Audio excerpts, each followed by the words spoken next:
Hello, hello, hello, and welcome to this edition of A Quick Pint. Now, today I'd like to talk about an interesting finding that has come to my attention, which may explain a great deal, actually, and it may also involve giving some relationship advice to viewers of this channel.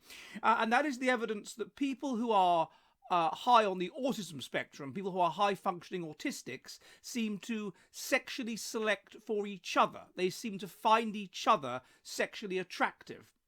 And I think this is very interesting in a lot of ways.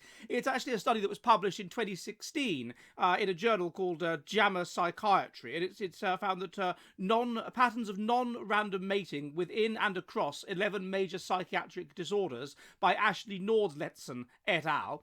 And it drew upon a large Swedish cohort of, it involved 26,000 autistics, 60,000 people with ADHD, people with schizophrenia, anxiety, and various other disorders. And it found that they tend to sexually select for each other, which is quite an interesting contribution to understanding the rise in these disorders, because of course traditionally people were more restricted in the degree to which they could find people that were very, very like them. Until relatively recently, marriages were arranged, or were at least semi-arranged, by friends and family, and they were limited geographically to people that you could meet only within your local village, in your local area.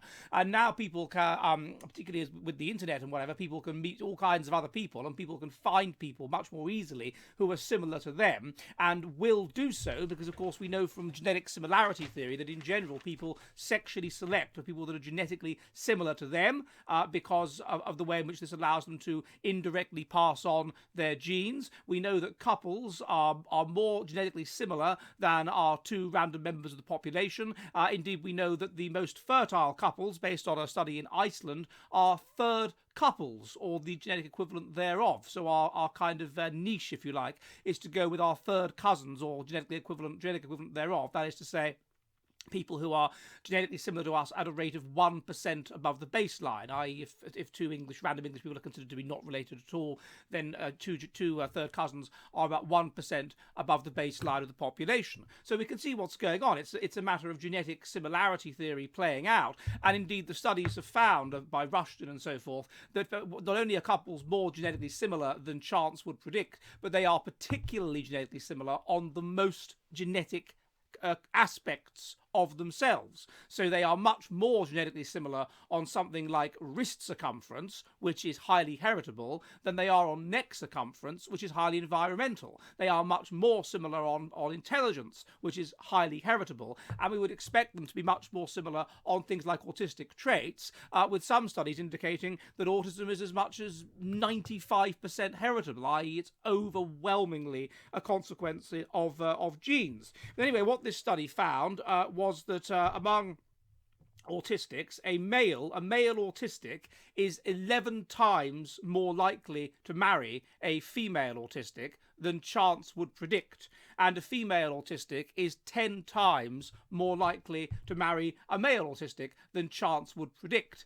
And with other disorders, it's less pronounced. With schizophrenia or whatever, it's 7% or whatever, 7 times more likely than chance would predict. But this is still very, or ADHD, 8 times more likely than chance would predict. But this is still very, very substantial. And it's interesting that it's on the one that, according to I wasn't aware that the heritability of autism was as high as this, but according to these scholars, it's autism where the heritability is so high that is the one where autistics are massively likely to marry each other. And so this makes sense in terms of course, genetic, or be attracted to each other, in terms of genetic similarity theory, but it also just makes sense in general, I suppose. I mean, what is the nature of a relationship? David Buss argues in his book, Why Women Want Sex, or whatever it's called, that the key components of a relationship are passion, intimacy, and commitment.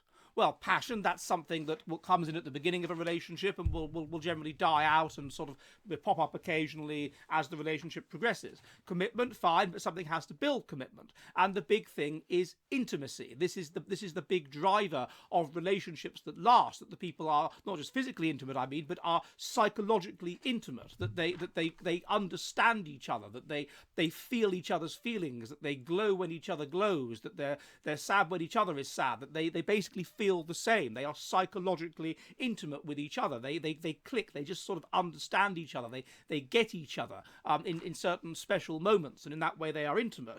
And you can see that with a person that is autistic, of course, they're going to feel they are a small minority. They are neuroatypical. They're going to feel excluded from the general society. They're going to feel these strange things, such as very, very strong feelings, such that they become overwhelmed, or a very, when a normal person wouldn't, or a very, very strong sense of excitement over something which they find fascinating and they really obsess over, like, I don't know, some going through some historical town and looking at the old buildings and finding it amazing, which an ordinary person wouldn't, or becoming really fascinated by details and finding it amazing when they see those details and then see those details elsewhere. Another person wouldn't, or by really, really enjoying and getting something out of making sense of something and of pattern spotting and of pattern spotting tiny details and becoming really excited about this, which an ordinary person wouldn't, or about having an extremely pronounced memory, a very good memory for detail and so on, and getting excited about this, which an ordinary person wouldn't, or about enjoying ordering society and just sort of making sense of things and compartmentalizing everything and really taking pleasure in doing that.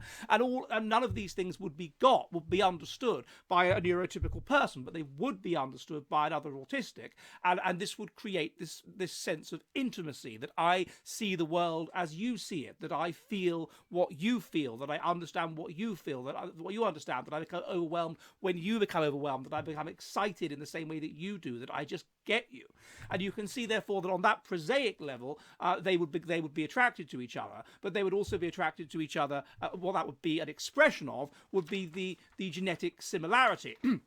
And that could have all kinds of interesting consequences. I mean, if autistic people, if it was really, really significant to their lives that autism was the case, and if it was an expression of genetic similarity, then this could override other considerations. It could override things like age difference, or how good-looking a person was, or socioeconomic status, or youth, or all of the other things that people will select for, could become, if the autism was intense enough, and if the feelings of genetic similarity were intense enough, it could overwhelm everything else. So I thought this was a rather interesting finding, which I will share with you, and I will see you all soon. And goodbye. Hello, hello, hello! The Jolly Heretic is an online public house which meets on Mondays and Thursdays at 7 p.m. UK time, 2 p.m. New York, in which we discuss the kind of based, fearless science which is increasingly expunged from our woke, joke universities. If you would like to help the Jolly Heretic public house, and there are many ways you can do so, please, please, please become one of my patrons on Subscribestar. Also, if you want to, you can donate to the channel using Odyssey and Entropy, and you can also purchase Jolly Heretic merchandise, such as shirts and mugs. All of the links are in the description. Again, I'd be most violently grateful if you could assist the Jolly Heretic Public House, and I will see you all soon, and goodbye!